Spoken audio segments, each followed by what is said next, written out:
کہ جناب وہ کون کون لوگ تھے، یہ تمام ڈیٹیل جو یہ سامنے آنی چاہیے. دراصل میں سمجھتا ہوں کہ جسٹس جاوید اقبال صاحب کی جو رپورٹ ہے مسنگ پرسنوں کی، یہ بھی منظر عام پہ آنی چاہیے تاکہ حقائق جو ہے سامنے آئیں. لیکن ایک بات ہے کہ دیکھیں بلوچستان کے حوالے سے یہ کہا جاتا تھا کہ تقریباً 10-12 ہزار لوگ جو ہے وہ مسنگ ہے. لیکن جب حقائق سامنے آئے، اسی کمیشن نے جب انویسٹیگیٹ کیا تو پتہ لگا 800-900 سے زیادہ جینوئن مسنگ پرسن نہیں تھے.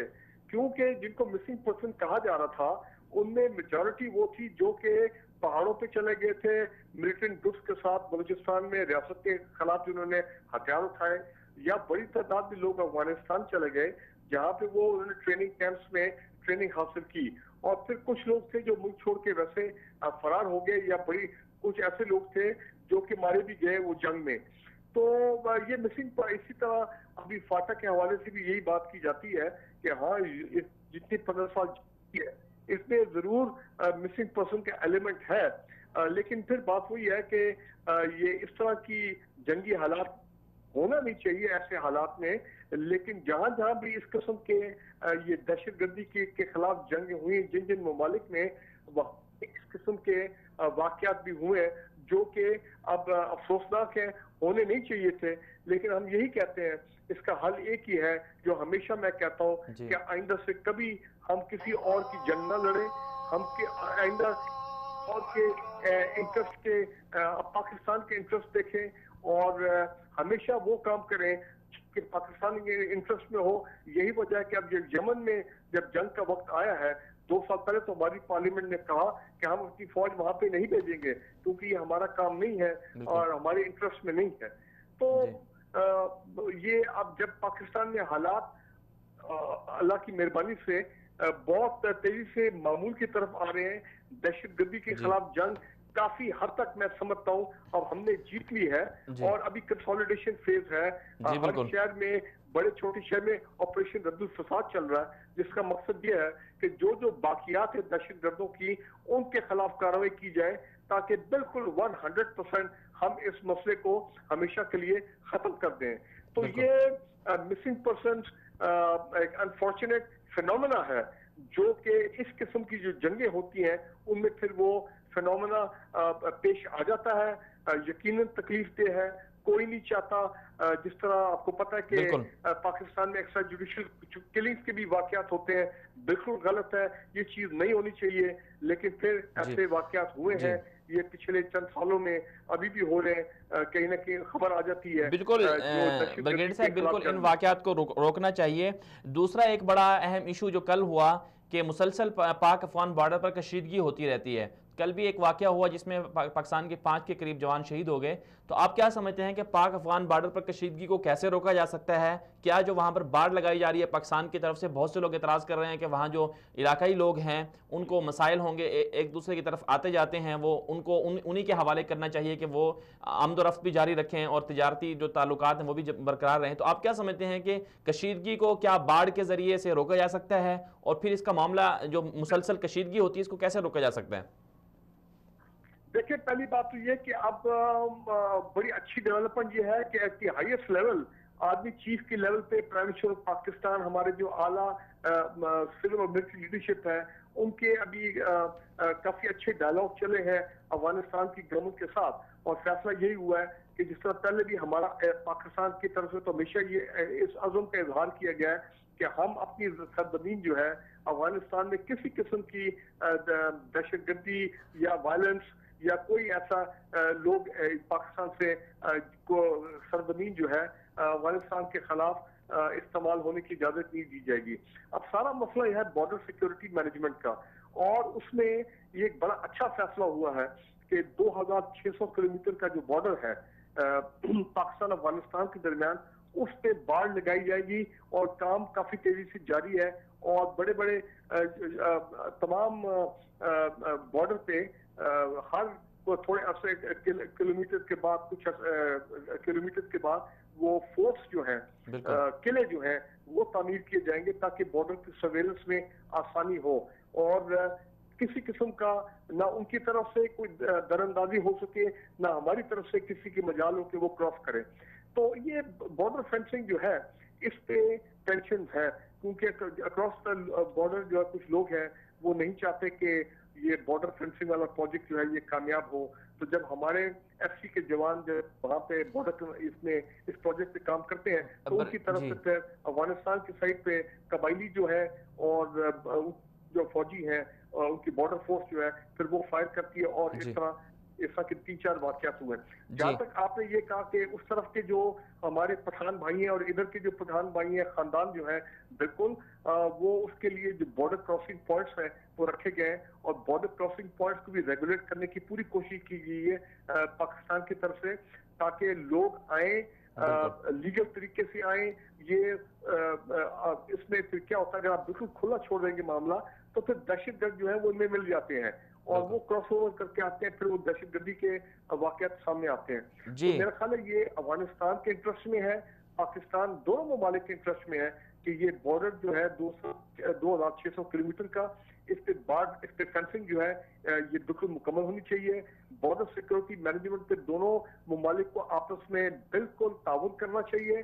اور دیکھیں مقصد سارا کیا ہے, مقصد یہ ہے کہ افغانستان میں ہم چاہتے ہیں امن ہو, ہم چاہتے ہیں افغانستان سٹیبل ہو اور وہاں پہ ایک جنگ کا جو جنگ چل رہی ہے ہم چاہتے ہیں کہ اس کا پولیٹیکل حل نکلے. جی بالکل جنگ ختم ہونی چاہیے, اس کا سیاسی حل ہونا چاہیے تاکہ افغان طالبان اور افغان گورنمنٹ کے درمیان میں کوئی امن پروسیس آگے بالکل بریگیڈیئر صاحب, پاکستان افغانستان پر امن ہوگا تو پاکستان میں بھی امن آئے گا. بہت شکریہ بریگیڈیئر صاحب. جی بہت شکریہ بریگیڈیئر صاحب, آپ نے ہمارے ساتھ وقت دیا. یہ تھے ہمارے ساتھ سینئر تجزیہ نگار بریگیڈیئر فاروق احمد صاحب. ان کا یہی کہنا تھا کہ پاکستان افغانستان کے اندر جو امن ہوگا اس کا مطلب یہ ہوگا کہ پاکستان میں بھی امن آئے گا. تو اس کے لیے وہ یہ کہہ رہے تھے کہ بارڈر کی جو سیکیورٹی ہے اس کو اچھا بنانا چاہیے. البتہ یہاں پر یہ چیزیں ضرور غور و فکر ان پر رکھنا چاہیے کہ کون لوگ ہیں جو چاہتے ہیں کہ پاکستان اور افغانستان کے درمیان تعلقات بحال نہ ہوں. 2 ہفتے پہلے ہی تو پاکستان کی طرف سے وزیر اعظم صاحب اور وزیر داخلہ اور خارجہ وغیرہ سب وفد کی شکل میں تشریف لے گئے تھے افغانستان, اور وہاں پر جا کر تعلقات اور مذاکرات ہوئے تھے اور پاکستان اور افغانستان کے تعلقات اچھے ہو رہے ہیں, مذاکرات ہو رہے ہیں. لیکن کچھ دشمن قوتیں ہیں وہ نہیں چاہتی کہ پاکستان اور افغانستان کے درمیان میں تعلقات بحال ہو جائیں اور افغانستان سٹیبل ہو جائے, امن آ جائے وہاں پر. اس میں جو کردار ہیں بنیادی طور پر 2 بڑے کردار ہیں, ایک ایران اور دوسرا انڈیا. تو یہ دونوں مل کر یہ چاہتے ہیں کہ افغانستان میں امن نہ آئے. اس کی بنیادی وجہ یہ ہے کیونکہ وہاں پر جب امن آ جائے گا تو اس سے ان جو 2 ملک ہیں, 2 بڑے وہاں پر کردار ہیں, ان کے جو مفادات ہیں ان کو ٹھیس پہنچے گی. اور ظاہر سی بات ہے جہاں کسی کے مفادات کو زچ پہنچ رہی ہو, جہاں پر مفادات خراب ہو رہے ہوں, وہ کبھی بھی نہیں چاہیں گے کہ معاملات وہاں پر اچھے ہو جائیں. اس وقت ہمیں جوائن کیا ہے محترم جناب جسٹس ریٹائرڈ ڈاکٹر غوث محمد صاحب نے, سینئر جو جج بھی رہے ہیں, قانون دان ہیں ماہر, اور لاپتہ افراد کے حوالے سے جو کمیشن ہے اس میں ممبر بھی ہیں اس کے. السلام علیکم ڈاکٹر صاحب, بہت شکریہ آپ نے وقت دیا ہمیں. وعلیکم السلام ورحمۃ اللہ. جی ڈاکٹر صاحب, آپ لاپتہ افراد کے حوالے سے کمیشن کے ممبر بھی ہیں جو پاکستان کی طرف سے بنایا گیا ہے, اور کل ایک خبر سامنے آئی ہے جو چیئرمین ہیں جسٹس ریٹائرڈ جاوید اقبال کی طرف سے کہ 4000 پاکستانیوں کو امریکہ کے حوالے کیا گیا تھا. تو آپ کیا سمجھتے ہیں کہ جو لاپتہ افراد کا معاملہ ہے آپ کے کمیشن کے پاس جو آتا ہے اس کے اسباب کیا ہیں, زیادہ تر کیسز کون سے ہیں, کیا واقعی اتنے لوگوں کو امریکہ کے حوالے کیا گیا ہے, اور زیادہ تر سننے میں یہ آ رہا ہے کہ مشرف دور میں یہ معاملات سامنے آئے ہیں. میں عرض کروں کہ دیکھیے جو جسٹس جاوید اقبال صاحب نے جو بات کی ہے وہ تو مشرف دور کی ہے, اور میرے علم میں یہ بات ہے کہ خود انہوں نے اپنی کتاب میں بھی اس چیز کو مینشن کیا ہے. بالکل سر, بالکل انہوں نے لکھا ہے اپنی کتاب میں. جسٹس جاوید اقبال صاحب کا تو یہ ایمفیسس تھا کہ صاحب اس کو پارلیمان میں کیوں نہیں ڈسکس کیا, کیوں نہیں ان کو آئین یا قانون یا عدالتوں کے ذریعے اگر کسی کو بھیجنا تو بھیجا. ایک بات. دوسری بات یہ ہے کہ دیکھیے اس کے کئی اسباب ہیں. 4000 کچھ 900 کے قریب لوگ گئے, لاپتہ ہوئے, اس میں ہمارے کمیشن کے اعداد و شمار کے مطابق 4500 سے زیادہ لوگ ریکور ہو چکے ہیں, آ چکے ہیں. تو لہٰذا کمیشن کی کارکردگی جو ہے اس سے آپ دیکھ سکتے ہیں کہ کس طرح وہ ہے. اب لوگ خود کو چھپ گئے یا بلوچستان میں فراری کیمپوں میں موجود ہیں, وہاں ان کو پیسے مل رہے ہیں, یا افغانستان چلے گئے ہیں, وہاں سے یوسف صوفی صاحب کے ساتھ وہ واپس نہیں آئے ہیں, یا غیر ملکی ایجنسیز جو پاکستان کے خلاف کام کر رہی ہیں ان کے وہ اہلکار بنے ہوئے ہیں، تو اس کی بھی بالکل یہ وجوہات ہے کہ لوگ جو ہے اپنا ذرا نہیں بالکل جسٹس صاحب آپ کی بات درست ہے کہ کمیشن کی جو رپورٹ ہے وہ بالکل اچھی ہے، لیکن آپ کیا سمجھتے ہیں کہ جو یہ معاملہ کل سامنے ہے پارلیمنٹ کی کمیٹی کے اندر کہ مشرف دور میں اتنے واقعات ہوئے ہیں، امریکہ کے حوالے کیے گئے تھے لوگ کچھ لاپتہ نا، تو آپ کیا سمجھتے ہیں کہ ان معاملات پر ایکشن لینا چاہیے، کیس فائل ہونا چاہیے بطور قانون دان؟ آپ کیا سمجھتے ہیں اس حوالے سے؟ میں تو سمجھتا ہوں کہ بہت بڑا جرم ہے کہ اس طرح سے آپ نے کی ہے، اس کی باقاعدہ تحقیقات ہونی چاہیے۔ ایک بڑے ذمہ دار شخص نے جو کہ نیب کا چیئرمین بھی ہے، اس نے بیان دیا ہے، کمیشن کا چیئرمین ہے، تو اس لیے اس کو اس طرح نہیں آسانی سے کرنا چاہیے تاکہ آئندہ اس قسم کے بعد واقعات نہ پیش آئیں اور لوگ جو ہیں بہک نہ جائیں۔ جی جسٹس صاحب بہت شکریہ، آپ نے ہمیں وقت دیا۔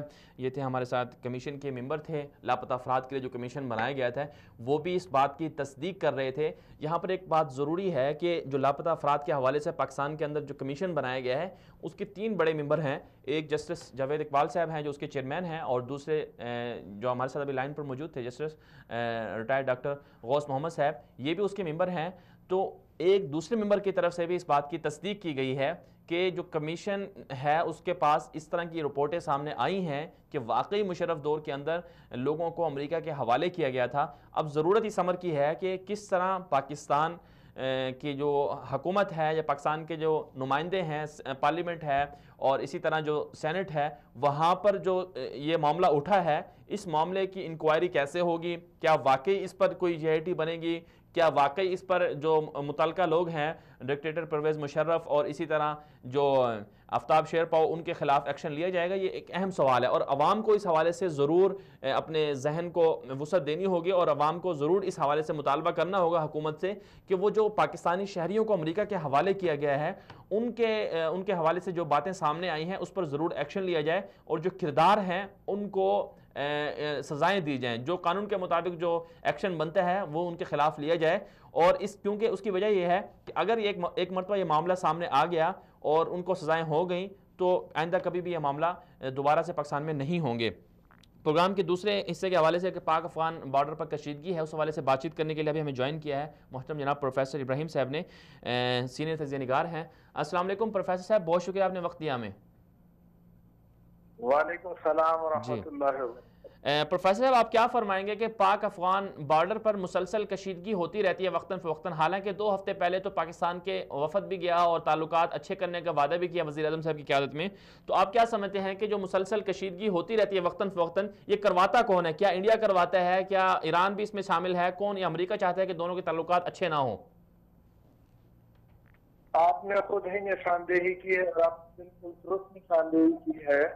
حقیقت یہ ہے کہ یہ صورتحال نہ پاکستان کے حق میں ہے اور نہ افغانستان کے حق میں ہے اور پوری امت مسلمہ کے لیے انتہائی تشویش کا باعث ہے، اور اس میں ہندوستان اور امریکہ وہ تو بالکل ظاہراً امت مسلمہ کے دشمن ہے، ان کی سازشیں بھی برسرکار ہیں، بالخصوص ہندوستان جہاں افغانستان کے اندر بڑی تعداد میں اس کے کنسولیٹ موجود ہیں اور خصوصاً یہ سرحدی علاقوں پہ، اور ایران کی بات جو ہے وہ بھی خارج از بحث نہیں ہے لیکن وہ بالکل واضح نہیں ہے، لیکن ہندوستان کے کارروائیاں وہ تو بالکل ظاہر ہیں، اور اسی طرح امریکہ کی بھی، اور اس صورتحال سے نمٹنے کے لیے اس بات کی ضرورت ہے جس پر آپ نے خود کہا کہ پاکستان کے وزیر اعظم کابل تشریف لے گئے تھے اور اس طرح سے پہلے چیف آف آرمی اسٹاف بھی گئے تھے،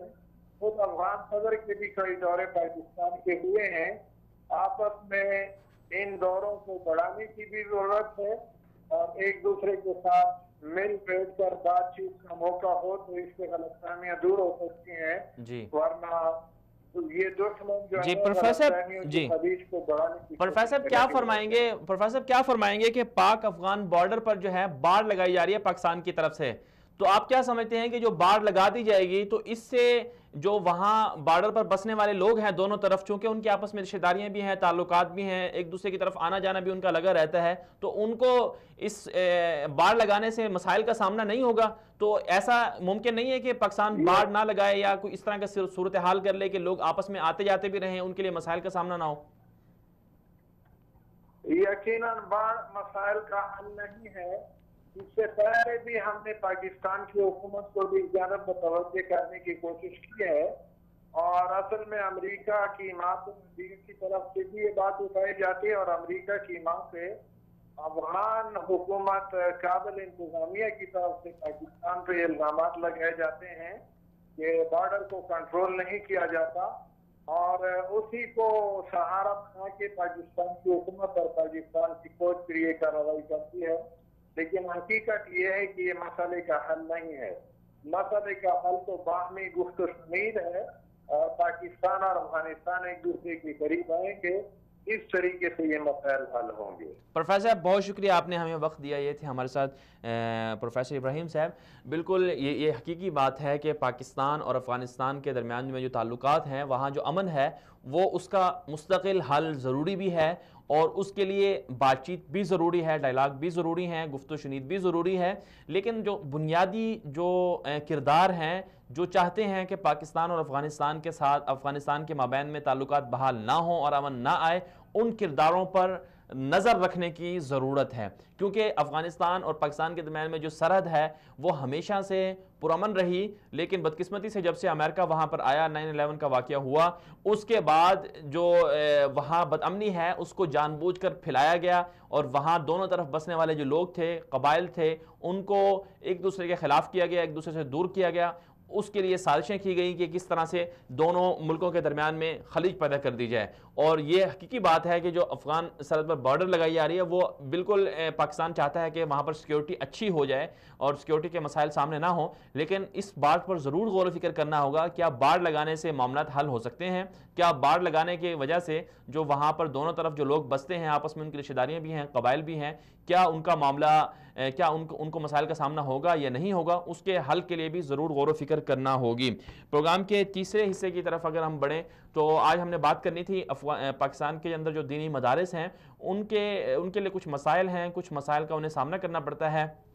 اور اسی طرح دینی مدارس کے جو طلباء ہیں وہ دینی مدرسے سے جب فارغ ہوتے ہیں، وہاں کی ڈگریاں حاصل کرتے ہیں، تو ان کی ڈگریوں کو ہائر ایجوکیشن اور یونیورسٹیز جو دیگر تعلیمی ادارے ہیں، یا اسی طرح جو دیگر جو سرکاری جابز کے لیے جو وہ لوگ اپلائی کرتے ہیں، تو ان کو اہمیت نہیں دی جاتی تھی. ان سے مطالبہ کیا جاتا تھا کہ وہ بی اے کی ڈگری بھی ساتھ لائیں، تب جا کے ان کی جو عالمیہ کی ڈگری ہے اسے مانا جائے گا. اسی حوالے سے کچھ دن پہلے پیش رفت ہوئی ہے کہ ہائر ایجوکیشن کی طرف سے یہ معاملہ سامنے آیا کہ یہ اس طرح کے جو معاملات ہیں ان کو ختم کیا جائے گا، اور یقین دہانی کروائی گئی ہے. اسی حوالے سے بات چیت کرنے کے لیے ابھی ہمارے ساتھ لائن پر موجود ہیں محترم جناب مولانا عبدالقدوس محمدی صاحب، ترجمان وفاق المدارس ہیں اور مدارس کے حوالے سے اچھی نظر رکھتے ہیں. السلام علیکم مولانا صاحب، بہت شکریہ آپ نے وقت دیا ہمیں. وعلیکم السلام ورحمۃ اللہ وبرکاتہ. جی مولانا صاحب، کیا فرمائیں گے آپ کے مدارس کے حوالے سے جو کچھ مسائل ہیں ابھی وہ بھی چل رہے ہیں اور کچھ حل بھی ہو رہے ہیں؟ جو طلباء کے حوالے سے مسائل تھے کہ انہیں ان کی جو ڈگریاں ہیں انہیں تسلیم نہیں کیا جاتا تھا، اب کیا صورتحال ہے؟ کیا واقعی اب ان کی جو دینی مدارس کی جو ڈگریاں ہیں انہیں تسلیم کیا جائے گا؟ کیا انہیں سرکاری جو ادارے ہیں ان میں لیا جائے گا، یا پھر پہلے کی طرح صرف یہ ایک یقین دہانی ہی ہے اور ویسے ایک فیصلہ آیا ہے سامنے؟ یہ لیکن جہاں تک تسلیم کیے جانے نہ جانے کا تعلق ہے، وہ تو تسلیم کیا جاتا تھا قانونی طور پر ہر اعتبار سے. لیکن مسئلہ یہ ہے کہ جب عملی طور پر آپ کا واسطہ پڑتا ہے تو وہاں پر کچھ لوگوں کے رویوں کا، بیوروکریسی کے رویوں کا سامنا، یہ ایک بڑی پیچیدگی ہے کہ امتیازی سلوک کا سامنا کرنا پڑتا ہے بچوں کو، اور جو دوسرے درجے کے شہریوں اور طرز عمل ان کے ساتھ بڑھتا جاتا ہے.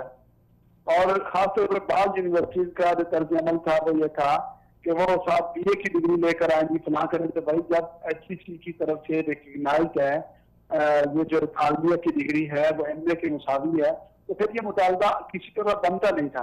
تو اس پر وفاق المدارس کے جو جنرل سیکرٹری ہیں مولانا حنیف جلندری صاحب، انہوں نے لیٹر لکھا تھا